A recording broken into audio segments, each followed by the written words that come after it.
क्या घर पर रहकर भी संसार से मुक्ति पाई जा सकती है? आज की वीडियो में इसके विषय में बताने का प्रयास करूंगा। एक सद्गृहस्थ ने एक संत से पूछा कि भगवान, मुझे कोई ऐसा एक संतुलित रास्ता बताइए जिससे मुझे ये अपना घर बार भी न छोड़ना पड़े और मैं भगवान को प्राप्त कर लूँ। संत हंसते हुए बोले कि बेटा, भगवान कोई बाहर नहीं है, वो अकेले मंदिर में ही नहीं है, वो तो सब जगह हैं, तुम्हारे पास हैं, तुम्हारे अंदर हैं। बस तुम एक बार अपने अंदर झांक कर तो देखो। तुम जो सोए हुए हो और सोए हुए की तरह से संसार में व्यवहार कर रहे हो, अपना तेरा छोड़ करके अपने यथार्थ स्वरूप को पहचानने का प्रयास करो। सद्गृहस्थ ने एक शंका व्यक्त की और उन्होंने पूछा कि संत, कहा जाता है कि ये इस घर द्वार को छोड़कर संन्यास लेने के पर ही भगवान की प्राप्ति संभव है, अपने स्वरूप को पहचानना संभव हो पाता है।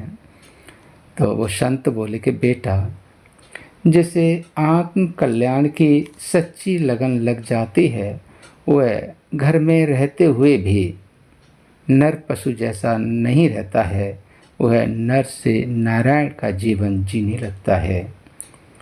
एक बात ध्यान रखो, नारकीय जीवन की यातनाओं, यानी नारकीय जीवन की यातनाओं का मतलब तनाव में रहना, दुखी रहना, अनेक प्रकार की समस्याओं से अपने आप को घिरे हुए समझना, ये सारी मानस रूप में यातना ही तो हैं। जब इन यातनाओं से, इन परेशानियों से बचने की जब इच्छा हृदय में प्रकट हो जाती है, तो यही आत्म जागृति होती है।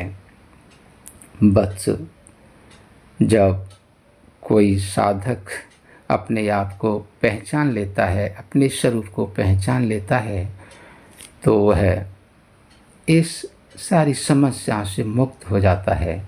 फिर उसके ऊपर कोई भी समस्या, कोई भी संकट को बिल्कुल प्रभावी नहीं होते हैं। बस यह बात समझने का प्रयास करो कि शरीर के अंदर जो आत्मा है, जिस आत्मा के कारण यह शरीर चलता फिरता दिखाई दे रहा है, उस वही आत्मा परमात्मा है।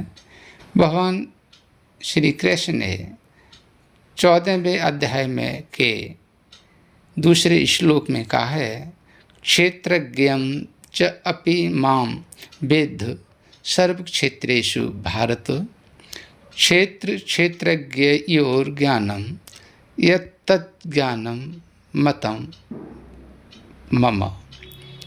अर्थात हे अर्जुन, ये तू सब क्षेत्रों में क्षेत्रज्ञ अर्थात जीवात्मा भी मुझे ही समझ। और इस प्रकार से आप अपने स्वरूप को समझ लीजिए, भगवान है तो भगवान आपको सहज प्राप्त हो जाएंगे।